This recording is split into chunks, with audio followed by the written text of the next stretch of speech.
Ooh, what's up, nerds and geeks? My name is OMG, WTF, LOL, FTWBRB.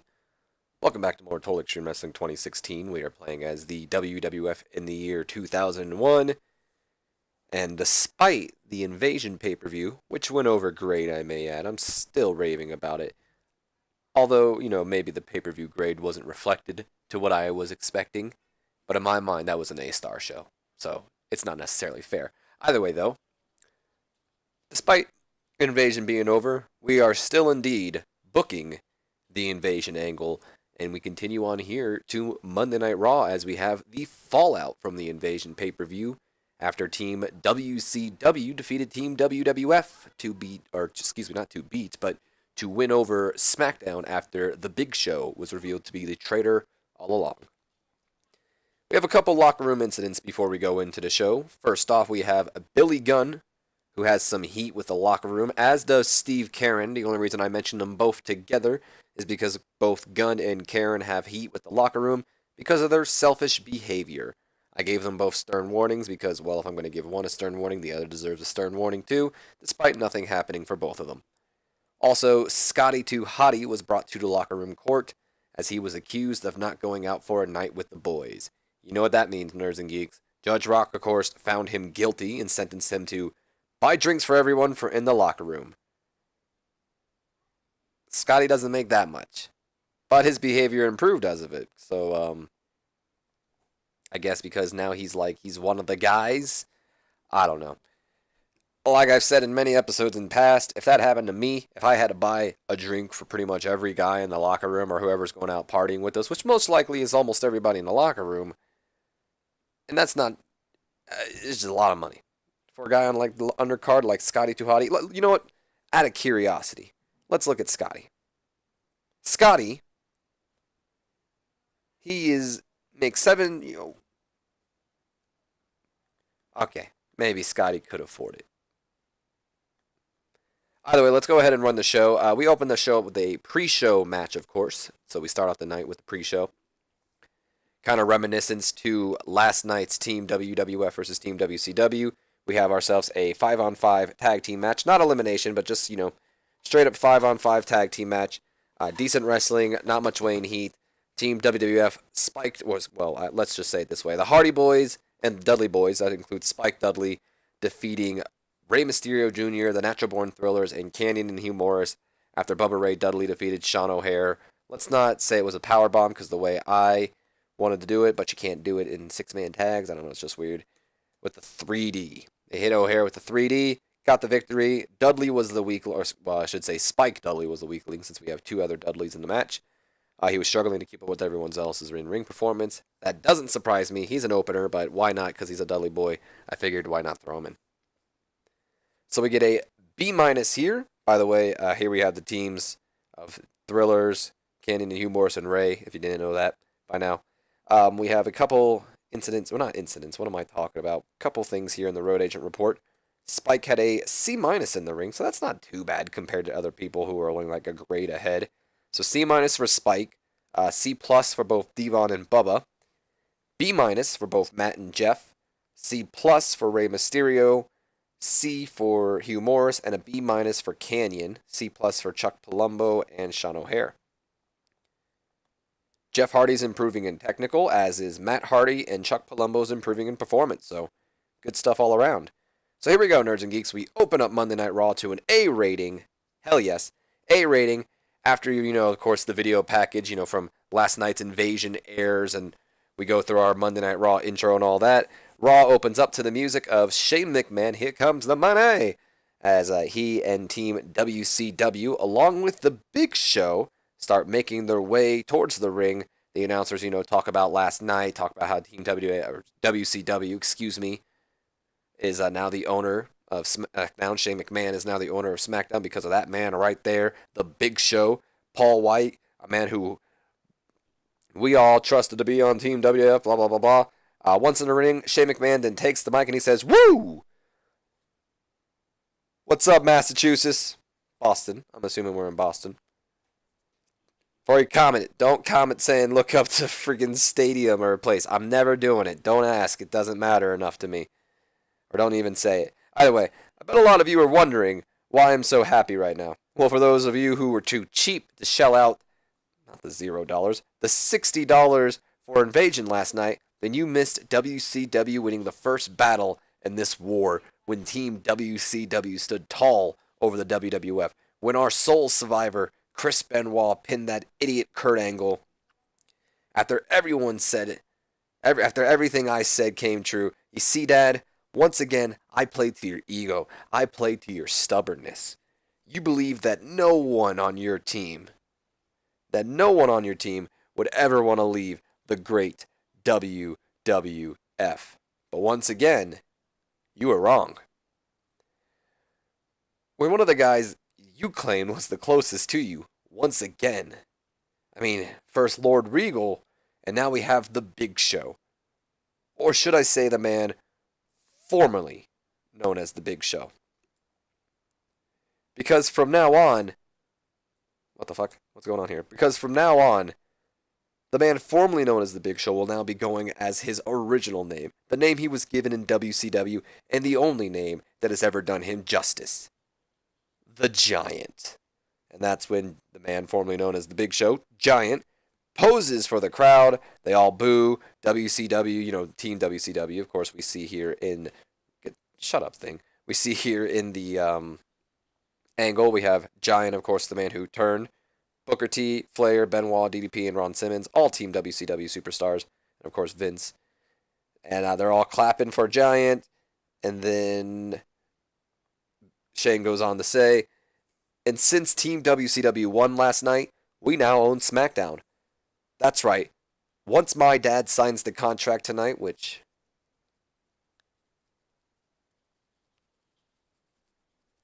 Okay, whatever. I'll get to that when I get to that. I think I wanted to book that as an angle, but I just remember I never did. So, okay. Once my dad signs the contract tonight, it will no longer be WWF SmackDown. Hell, it won't even be SmackDown anymore. Because once my dad signs his name on the dotted line, SmackDown will become WCW Thursday Night Nitro. Oh yeah, the Monday Night War may be over, but starting Thursday, the weekly wrestling war begins when Nitro returns to your TVs. And you know what's even better, just to add a cherry on top? You may all know by now that the next pay-per-view coming up is the King of the Ring. But what you may not know is that this year's winner of the King of the Ring tournament gets a head start on the road to WrestleMania, because the winner gets a world title shot at the Royal Rumble pay-per-view, and I'm happy to announce that this year's King of the Ring will be the first to feature talent from WCW. And that is when Vince McMahon, his father's music finally hits, and he struts his way out to the entryway, and he says, "Shane, shut up!" Let me take my drink now. How dare you come out here on my show and brag about your tainted victory? How dare you take my creation and replace it with Nitro? How dare you come out here and spoil my news? But most importantly, how dare you come out here and lie to these people? Because one thing's for damn sure, WCW will not be in the King of the Ring tourney this year. Ooh, boy, that took a lot out of me. That was more of a Triple H, I feel, anyway. Shane then responds, "Well, Dad, maybe we can make a deal. I can see I've upset you, and I'm sure you're none too happy about Nitro's return. You're damn right I'm not." Well, how about this, Dad? The contract isn't signed yet. How about I give you another shot to earn SmackDown back tonight? Tonight, it'll be 3 guys you pick, and 3 guys I pick. If you win, you can rip up that contract and SmackDown will remain yours. But if I win, WCW gets to be in the King of the Ring. And you know what? I've already actually got 3 guys in mind already. So if you accept, you already know what you're getting into. My team will be the returning Giant. That's when I imagine, Giant steps up and does like a taunt or something. And then Shane says, and the debuting Scott and Rick Steiner, the Steiner brothers. And Vince, he thinks for a moment. He's sitting there, thinking as I scroll up. And he says, if I win, I get SmackDown back. Yep, that's right. You get SmackDown. All right, Shane, you're on. And we now know our main event of the night will at least feature Big Show and the Steiners making their, I guess not really their debut. Steiner's already, or excuse me, Show's already made his debut. Giant, excuse me. Either way, got the angle to a strong start, got the crowd hotter. Of course it did. The performance of the Giant was good. I believe he was rated on Menace, so that doesn't surprise me. Benoit came across well, and the performance of Diamond Dallas Page was good. Good on you guys. And Ron Simmons is improving in acting. Good on you guys.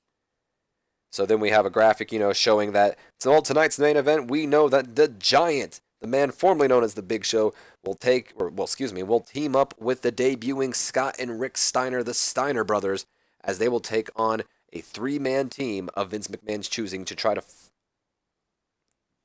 battle to keep, or, try to fight for WCW to get in the King. Pretty much they put over the main event. We then come back from a commercial break to see Vince McMahon in his office. He's looking over paperwork, presumably, a roster, of course, trying to pick his three men out. And that's when the Undertaker walks in. Vince says, "Taker, what can I do for you?" "Look, Vince, sorry for not knocking, but I need to talk to you. I couldn't help but overhear our situation tonight. Shane has put SmackDown on the line in a three-way tag match tonight, with the Steiners and the Giants and that giant fat ass representing him. Well, if Show's going to be in that match, then so am I. We all know what he did to my brother. He cost us SmackDown last night, and I've been on to him since Shane said there was a traitor in our ranks. Plus, WCW couldn't get rid of me last night. They had to rely on underhand tactics to get rid of me. No one deserves to be in this match more than me, and you know this." Vince says, "Well, Taker, I agree. But what about the other two men? Kane still isn't cleared to compete." "You leave that to me." And he just walks out, and camera just pans right back on Vince McMahon, who was sitting there with a big smile on his face. Taker was the real star in the segment. Crowd got hot in this. Jerry Lawler was weak because he's weak. Better color. Come on, King. So we move on to the next segment, which gets a C-. Nothing too special here. Back at ringside, we just see Ivory. She's standing in the ring with Steven Richards, of course, with her. And she has the mic, and she says, "In a few minutes, I'll be facing everyone's favorite diva. Excuse my language, but that tramp Lita." Now, what makes this match so special is not only because Lita is the women's champion, but she's coming off an injury. So despite being off for about a month, Lita's still a women's champion for some reason. Last time I checked in the rule book, it clearly states that a championship must be defended at least every 30 days. So Lita, if you don't defend your championship against me tonight, then you're not only a disgrace to this women's division, or it's not right, I messed that up. You're a disgrace to this women's division, and you should vacate that title immediately. And that's when Lita's music hits. She goes to the ring. She takes the mic from Ivory, pulls it out of her hand. She says, "You want a title shot? You're on." And then she shoves the mic back at Ivory, hands the title over to the ref, and the referee holds up the title, showing that, yes, indeed, we are opening up the night with a women's championship match. Richards helped Ivory during that segment, so that was awesome. Ivory and Richard also have pretty good chemistry. That's awesome. And no worker improvements to go on. C- actually isn't too bad for an Ivory promo. So we go on to the match. We get a C+ rating, and about that had decent wrestling, but not much weight and heat. Lita defeating Ivory with a submission. Wow, Lita. Made her tap out, making her first official defense of the WWF Women's Championship. Again, Ivory and Richards have pretty good chemistry. Happy to see that. And both Lita and Ivory had an in-ring performance of a C. All right, cool. Ooh, boy. I'd imagine probably coming back from a commercial break at this point or something like that. Either way, DDP's music hits. By the way, A-star. Hell yeah. DDP's music hits, and the WCW People Champion makes his way towards the ring. And once in the ring, he grabs the mic, smiles while the crowd just showers him in boos, and he says, "If I didn't know any better, I'd say you guys didn't like me very much. But you know what, that's okay, because why would I want a bunch of snot-nosed Rock fans on my wagon?" Speaking of Rocky, did anyone catch Invasion last night? More importantly, did anyone catch that 5-on-5 tag match? The one where it was Team WWF and Team WCW, and the one where The Rock was the team captain, yet he was eliminated first on his team, and a blink and you missed it moment when I hit him with a diamond cutter out of nowhere. And beat him for the second time. Rocky. That makes us 2-1. And yours truly is currently in the lead, and that makes me the one and true People's Champion. That's when The Rock's music hits and he makes his way to the ring. But once Rock gets in the ring, DDP slides out of the ring and then walks all the way back up to the towards the entryway, and he just stops there and looks back at Rock, and Rock goes, "What's wrong, Paige?" Hold on, forgot. We need. Oh my lord, I didn't delete any of this. Well, shit. Okay, so he says, "What's wrong, Paige? Too scared to talk all that crap to The Rock's face?" DDP, of course, says back, smiling, "No, that's not it, Rock. You see, like I said, I'm up 2-1. If we're gonna do it again, it's going to be on my terms, and that is not tonight. These people don't deserve it." Whoa, whoa, whoa, whoa, whoa! Don't talk about the people like that. Speaking of the people, finally, The Rock has come back, and then DDP interrupts and he goes, "No, that's enough of that crap. We're all tired of hearing it, Rock. Every single week, it's the same thing with you. That's the difference between you and I. You want to know what made you the WWF's People's Champion, do you? Catchphrases. That's right, all your finally The Rocks, and all your if you smell what The Rock, and all your just bring it, and all your stupid little catchphrases. These people latch on to them.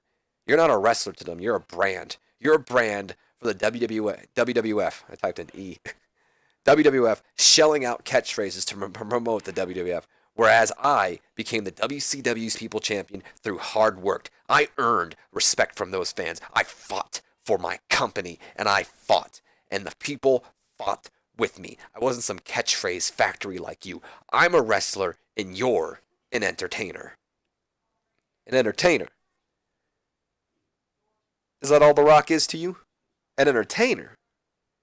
You know what, DDP? You're right. The Rock is an entertainer. The Rock loves to come out here and have fun with the people. The Rock loves to entertain. But The Rock is a man of many talents. And while The Rock may be a damn good entertainer, The Rock is a damn good wrestler as well. And if you need a refresher, The Rock has no problem whooping that ass one more time. DDP, kind of hesitant. He starts walking towards the ring, and then he, smiles and then starts backing up. He goes, "No, no, no, no, no. You almost got me, Rock. But not tonight.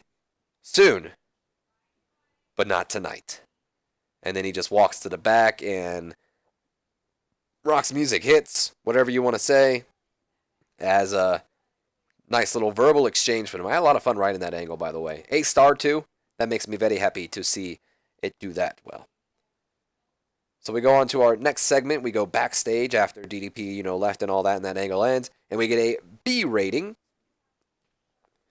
And we see Edge and Christian. They're backstage and they're bickering with each other. And Christian said, "I had that match last night, Edge, before you goofed and hit me with a spear." And then Edge responds, "Christian, while I didn't mean to hit you with the spear, it was a triple threat. And you were down for the 3. If Stormer threw me out, I would be the new Canadian champion." "Oh, so you just pin your brother like that?" And then the two start arguing some more. You go getting a little to the fight, a little brother brawl. And that's when Kurt Angle walks in and he tries to diffuse the situation. He's like, "Whoa, whoa, whoa. Hey, guys. Knock it off, would you? The hell is your problem? Look, I know you two have been at odds as of late. But you two need to get your heads in the game. Remember, tonight we're taking on Storm, Benoit, and Flair. And guys, stop putting the blame on each other. This is Lance Storm's fault. He's the one who moved out of the way and caused Edge to hit you with a spear, Christian. And then he tossed you out, Edge, and cost you the title. If you want to fight, let's go out there and let's take it to them." So unfortunately, Kurt Angle likes to be off script. And I figured, maybe Edge and Christian can go off script. Apparently they can't because both Edge and, it doesn't say Christian didn't, do bad. It doesn't say anything really negative there. The only negative thing about Christian was that he underperformed, but it doesn't say he didn't, anything about the script. But Edge also performed poorly in this segment, and he did not do well without following that script, unfortunately. So I guess that leads us into a commercial break, and back from a commercial break, we go on to our six-man tag match, which gets us a solid B rating, as apparently Team Wreck, Kurt Angle, Edge, and Christian take on Team WCW's Chris Benoit, the WWF Intercontinental and United States Champion Chris Benoit, and the WCW Canadian Champion Lance Storm, and Ric Flair.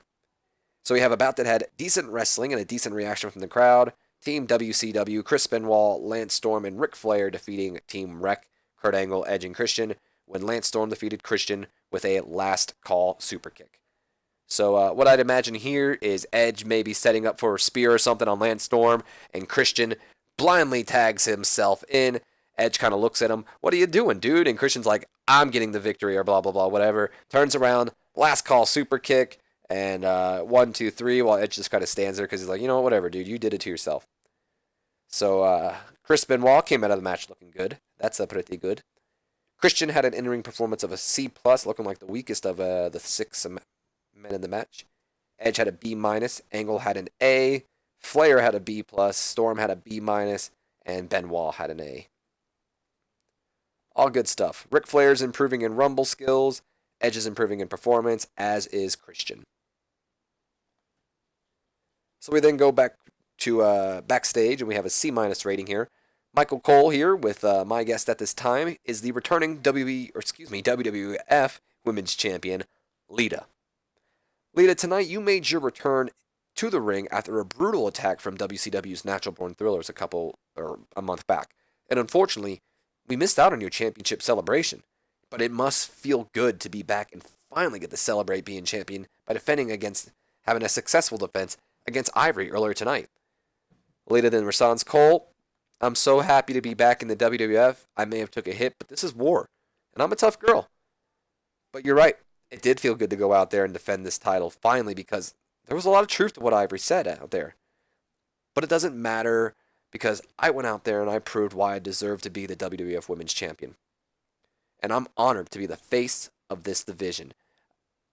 Right when she says the word division, that's when Jacqueline comes from behind and jumps Lita down, beating her before grabbing her by her hair, and then she swings Lita into a steel set, the steel set into the background, and then just kind of stands over Lita and then walks away.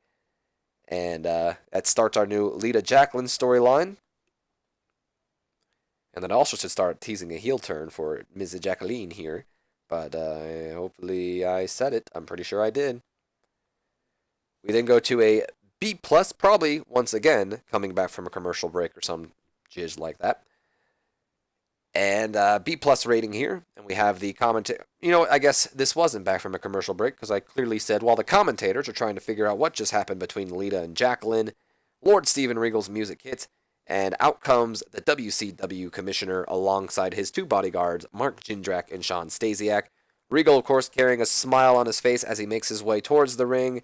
And once in the ring, he takes the mic and he says, "Now that the invasion has come and gone, and I've beaten the WWF's Commissioner Mick Foley at his own game, the game he made his name off of. I mean, here's a guy who you people call a hardcore icon, and in comes royalty, a man out of his comfort zone, and I still managed to beat him. And where is your hardcore icon, by the way? We both went through hell last night, but I'm still here. Where's your WWF commissioner?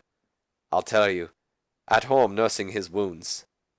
That's when Mr. McMahon's music hits, and he makes his way all the way down to the ring, and he goes, "Mr. Regal, I'll give you credit when credit's due.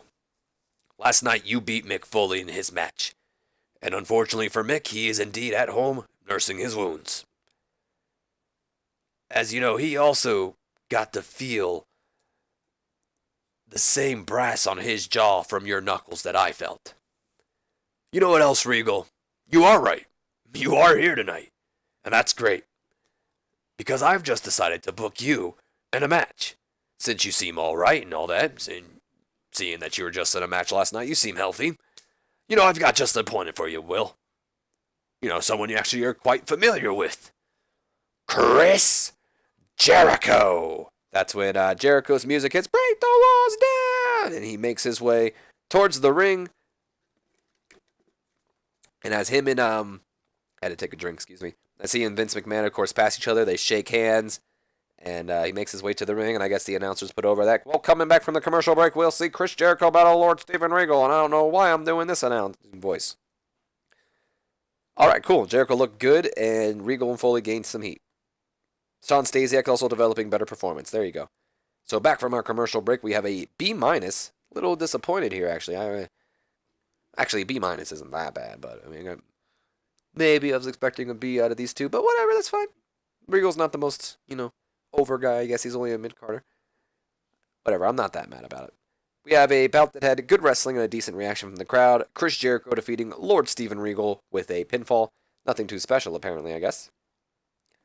Jericho had an in-ring performance of an A. Regal had a B-. And Regal's also improving in performance. There you go. Wow, this did really good. Surprising. So we go to an A rating, and we see The Undertaker. He's taping up his wrist, and we hear a knock on the door, and Taker, of course, says, "Come in." And in walks Trish Stratus, which I'd imagine the camera getting a nice, good, camera pan on Trish Stratus since we have some, perverted audiences, apparently. In walks Trish Stratus along with TNA, Test and Albert, and when when Test steps up and he says, "Hey, Taker, we saw what happened last night to Kane, and, of course, that's all we've heard about it since. So me and Albert just wanted to stop by and check up on him and see how he's doing, Any idea on how long he'll be out?" Taker then, looks up and he goes, "Kane will be all right. He's a tough boy. He'll be back next week."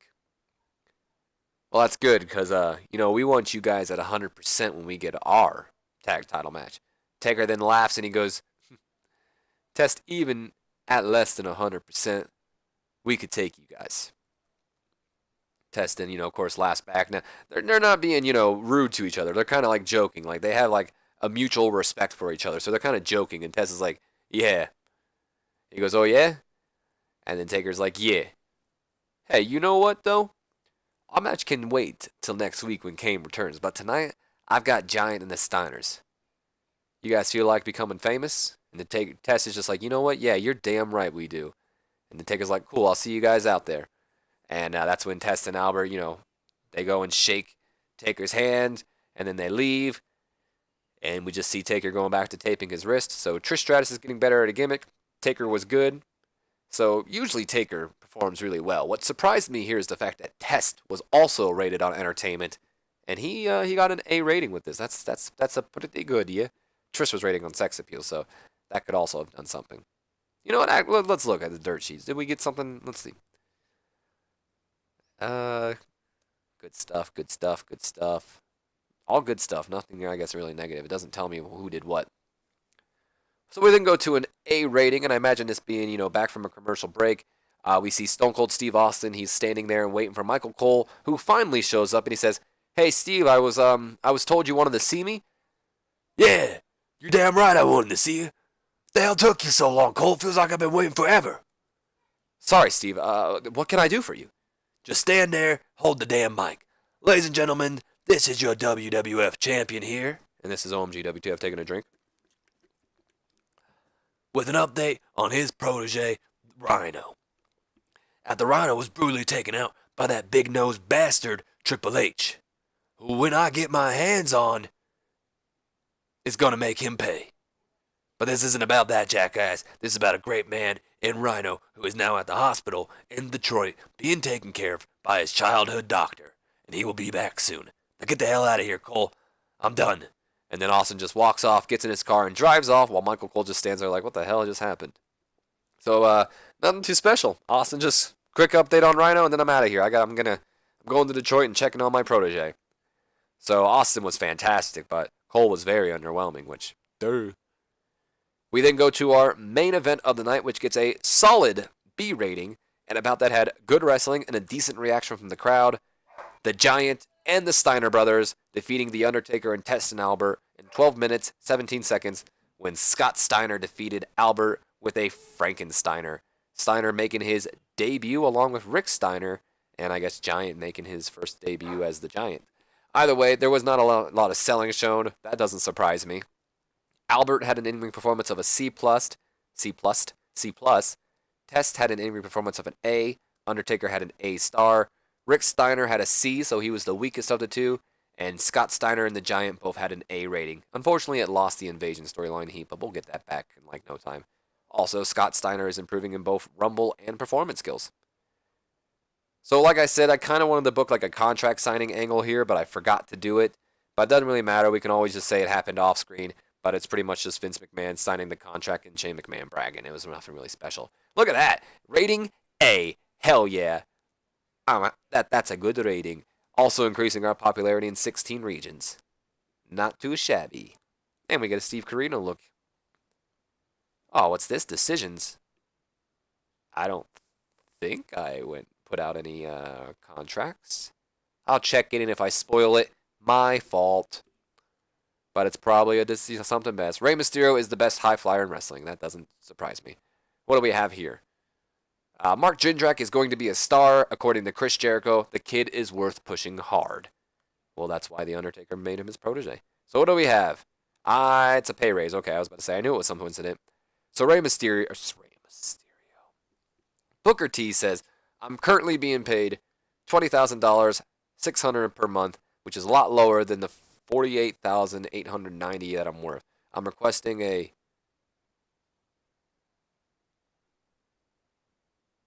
Wow. He is requesting more than half of what he's already being paid. I'm not going to do that, Book. No way, no how. I will pay you half of what you have already. I will give you... You know what? A part of me wants to give you 50%. But I'm going to give you... What do I want to do here?